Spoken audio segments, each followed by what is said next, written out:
ఒకనాడు చెన్నైలో ఉన్న తెలుగు సినీ పరిశ్రమ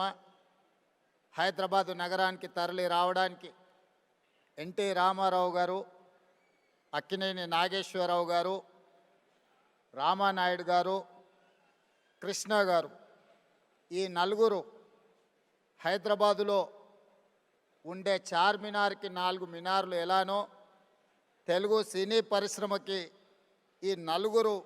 ఒక మినార్ లాగా పనిచేసి పరిశ్రమని హైదరాబాదు నగరానికి తరలి రావడానికి వారు తీవ్రమైన కృషి చేసి, వారితో పాటు ఈనాడు రామోజీ ఫిలిం సిటీ